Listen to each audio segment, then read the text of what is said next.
Hello student, हम लोग class 11 में पढ़ रहे थे बैक्टीरिया, जिसमें से आज हम पढ़ेंगे स्ट्रक्चर ऑफ बैक्टीरिया यानी जीवाणुओं की संरचना। तो आज स्टार्ट करते हैं। देखिए, अगर हम बात करें बैक्टीरिया की, तो बैक्टीरिया में जनरली आप देखेंगे इसकी संरचना में, तो जनरली दो पार्ट में इसकी संरचना जो होती है बटी होती है। एक संरचना जो होती है उसे हम कहते हैं वॉल लेयर, यानी जो भित्ति होती है, बाह्य भित्ति, उसकी बात करते हैं।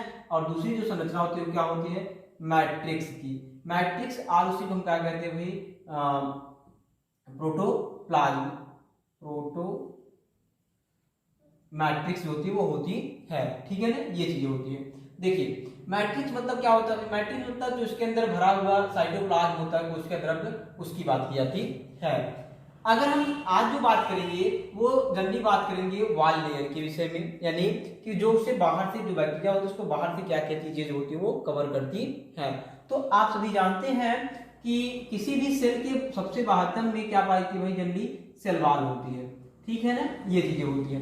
देखिए, लेकिन बैक्टीरियल सेल में आप देखेंगे तो सेल वॉल के ऊपर भी जनरली एक कवरिंग होती है जो कि प्रेजेंट होती है। कभी कभी ये कवरिंग हमेशा नहीं प्रेजेंट होती, कभी कभी प्रेजेंट होती है। देखिए, इस कवरिंग को हम क्या कहते हैं भाई? स्लाइम लेयर, यानी जो ये कवरिंग होती है वो स्लाइम लेयर, या फिर इसी को दूसरा नाम होता है कैप्सूल, यानी संपुट के नाम से भी जानी जाती है। अगर हम बात करें इस स्लाइम लेयर की, तो स्लाइम लेयर देखेंगे आप पॉलीसैकेराइड, किसकी बनी थी भाई? पॉलीसैकेराइड प्लस अमीनो एसिड की बनी होती है, ठीक है ना। किसकी बनी थी भाई? पॉलीसैकेराइड और अमीनो एसिड की बनी होती है। ये स्लाइम लेयर कभी कैप्सूल कब कहलाती है भाई? ये कैप्सूल तब कहलाती है जब ये टाइटली बाउंड हो जाती है। टाइटली मतलब कि जिसके मॉलिक्यूल्स होते हैं वो एक आपस में पास पास होकर के जब मिल जाते हैं, या हम कह सकते हैं संघनित होकर के टाइटली बॉन्ड की तरह वो जुड़ जाते हैं, तो उसे हम क्या कहते हैं भाई? तब वो कैप्सूल कहलाती है। बाकी अगर लूजली है तो ये क्या कहलाएगी? स्लाइम लेयर के नाम से जानी जाती है, ठीक है ना, ये चीजें होती है। देखिए, और यहाँ पे अगर आप समझेंगे तो ये कि जिसमें कैप्सूल पाई जाती है जिस बैक्टीरिया में, उसे हम यस टाइप की बैक्टीरिया कहते हैं। क्या कहते हैं भाई? यस टाइप की बैक्टीरिया कहे जाते हैं। और जनरली ये जो होते हैं बैक्टीरिया, ये हाई वायलेंट होते हैं। कैसे होते हैं भाई? हाई वायलेंट होते हैं। हाई वायलेंट मतलब जिनमें जो रोग करने की क्षमता होती है, रोग उत्पन्न करने की क्षमता वो अधिक होती है। और जिनमें नहीं पाई जाती, इसमें क्या होती है? एब्सेंट होती है। कौन? ये स्लाइम लेयर, उसमें क्या होती है? वो आर टाइप बैक्टीरिया कहे जाते हैं, और वो कम वायलेंट होते हैं, यानी कम उनमें रोग उत्पन्न करने की क्षमता होती है। तो ये तो बात है किसकी थी भी? स्लाइम लेयर के विषय में। दूसरी बात अगर हम देखें सेल वॉल के विषय में, तो सेल वॉल में आप जनरली जान लेंगे। पहली बात है, ये काफी बार पूछा भी गया आपसे कॉम्पिटिटिव से लेकर के एकेडमिक एग्जाम में, कि सेल वॉल जो होती है बैक्टीरिया किसकी बनी होती है। तो सेल वॉल बैक्टीरिया की अगर बात करेंगे कि बनी होती किसकी? पेप्टिडोग्लाइकान की। किसकी बनी थी भाई? पेप्टिडोग्लाइकान की। और उसी को हम क्या कहते हैं भाई? दूसरा नाम एक होता है म्यूकोपेप्टाइड की। किसकी बनी होती है भाई? म्यूकोपेप्टाइड की, ठीक, ये चीजें होती हैं। देखिए, यहाँ पे एक बात आप समझ लेंगे, जो पेप्टिडोग्लाइकान होती है जनरली, ये किसकी बनी होती है? थोड़ी सी हम उस पर चर्चा कर लेते हैं। तो देखेंगे जब आप पेप्टिडोग्लाइकान में ये जनरली तीन कंपोनेंट जो होते हैं वो पाए जाते हैं। थ्री कंपोनेंट कौन कौन से होते हैं भाई? पहला कंपोनेंट होता है पॉलीसैकेराइड। क्या होता है भाई? पॉलीसैकेराइड। दूसरा कंपोनेंट क्या होता है?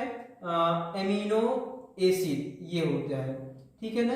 और एक कंपोनेंट होता है वो होता है अमीनो शुगर, ये चीजें होती हैं। जिसमें से आप देखेंगे अमीनो शुगर ये ज्यादातर पूछा गया है कि अमीनो शुगर में क्या क्या चीजें होती हैं। जैसे उसमें जनरली सामान्यतः देखेंगे, इसी को आप एक नाम देते हैं कि इसमें दो केमिकल पाए जाते हैं, इसे कहा जाता है, दो रसायन पाए जाते हैं, उनके नाम बताइए। आपसे प्रश्न पूछे जाते हैं, तो दो रसायनों में आपको यही बताना है इसमें से कि एक होता है नाम होता है, और एक क्या होता है? नाग होता है। नाम मतलब एन एसिटिल न्यूमेरिक एसिड और एन एसिटिल ग्लूटामिक एसिड, ये दो चीजें होती हैं जो कि पाई जाती है। अमीनो एसिड की अगर आप बात करेंगे तो अमीनो एसिड में भी कई प्रकार के पाए जाते हैं, जैसे टिकोइक एसिड जो होता है वो होता है, ठीक है ना। और क्या होते हैं भाई? डाई अमीनो एसिड होता है, ये चीजें होती हैं। और क्या होता है भाई? न्यूमेरिक एसिड होता है। तो ये कुछ एसिड्स होते हैं, अमीनो एसिड्स होते हैं जो कि प्रेजेंट होते हैं इसमें से। लेकिन आप एक खास बात और जान लेंगे कि ये जो एसिड है वो कहीं हर एक बैक्टीरिया सेल में पाई जाएगी, तो ऐसा नहीं होता। ये किसी किसी बैक्टीरिया सेल में पाए जाते हैं, किसी किसी में नहीं पाए जाते। जैसे कि अगर आप बात करें कि जो आपका ये है क्या टिकोइक एसिड है, ये teichoic acid positive bacteria, gram positive bacteria में पाया जाता है। और जो मिमेरिक एसिड वाले होते हैं ये यू बैक्टीरिया और किसमें पाए जाते हैं भाई, बीजीए में पाए जाते हैं। बीजीए मतलब ब्रू ग्रीन एल्गी में पाए जाते हैं, यानी नीले रंग शैवाल और यू बैक्टीरिया में मिमेरिक एसिड पाई जाती है, ये दोनों नहीं पाए जाते। ग्राम पॉजिटिव बैक्टीरिया में देखेंगे टिकोइक एसिड पाए जाएंगे, ये दोनों नहीं पाए जाते। और डाइएमिनो एसिड जो होता है वो यू बैक्टीरिया में जनरली पाए जाते हैं, ठीक है ना, ये चीजें होती हैं। तो इतनी बातें क्लियर हो गई। अगर हम पॉलीसैकेराइड्स की बात करें तो पॉलीसैकेराइड में आप जनरली देखेंगे इसमें क्या क्या चीजें होती है, इसमें होता है मैनोज होता है, ये पाई शुगर पाई जाती है, और क्या पाई जाती है, ग्लूकोज जनरली पाया जाता है, और एक गैलेक्टोज पाई जाती है, ठीक है ना। ये 3 कंपोनेंट इसमें भी जो होते हैं वो पाए जाते हैं। तो ये किसकी बात थी भाई, ये बात थी सेल वॉल की बात है। आप सभी जानते हैं कि सेल वॉल का फंक्शनिंग क्या होती है भाई, सेल वॉल की फंक्शनिंग यही होती है कि जो कोई भी सेल है इस सेल को क्या करना है, उसे दृढ़ता करनी है या उसे मजबूती देनी है और उसकी सुरक्षा करनी है। तो ये किसका काम होता है भाई, सेल वॉल का काम होता है। ये बात किसकी थी, सेल वॉल के विषय में। और अगर आप इसी के आगे देखेंगे तो इसके अंदर और भी हम अगर चले तो इसके अंदर आप पहुंचेंगे तो देखेंगे यहाँ पे एक सेल मेम्ब्रेन जो होती है वो प्रेजेंट होती है। क्या प्रेजेंट होती है भाई, सेल मेम्ब्रेन जो होती है वो प्रेजेंट होती है, ठीक है ना। सेल मेम्ब्रेन मतलब कोशिका झिल्ली। तो कोशिका झिल्ली में आप जान लेंगे पहले सेल मेम्ब्रेन किसकी बनी होती है भाई, ये लिपोप्रोटीन की बनी होती है। लिपोप्रोटीन मतलब आप जानते ही होंगे, लिपोप्रोटीन मतलब भाई लिपो मतलब लिपिड और प्रोटीन मतलब प्रोटीन होती है, यानी ये 2 कंपोनेंट से बना है, एक लिपिड से और एक प्रोटीन से, ठीक है ना। और देखिए सेल मेम्ब्रेन में जो ज्यादातर पूछी जाता है वो ये कि सेल मेम्ब्रेन कहीं कहीं पे देखेंगे आप इनफोल्डिंग की होती है। जैसे देख रहे हैं ना यहाँ पे आकर के ये इस प्रकार से घूम गई है, फिर यहाँ पे घूम गई, तो ये जो इनफोल्डिंग कर रही है, ये घुमावदार संरचना बना रही है, यही संरचना जो होती है वो मीसोसोम्स कहलाती है। क्या कहलाती है भाई, मीसोसोम्स कहलाती है।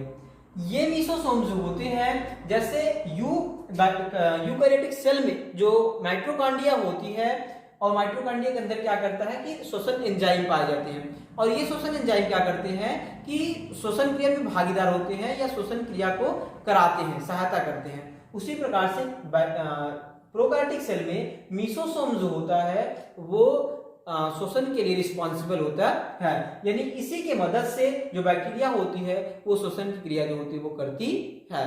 तो इतनी बातें किसकी थी भाई, ये बातें थी वॉल लेयर के विषय में। तो हमने क्या देखा भाई कि वॉल लेयर जो होती है वो 3 टाइप्स में जनरली देखने के लिए मिली है। एक सबसे बाहर स्लाइम लेयर थी, फिर उसके बाद सेल वॉल आई, फिर सेल मेम्ब्रेन आई। और एक बात आप जान लेंगे कि जो सेल मेम्ब्रेन होती है वो जनरली 3 लेयर्ड होती है। कितनी लेयर की होती है भाई, 3 लेयर की प्रेजेंट होती है, ये चीजें होती हैं।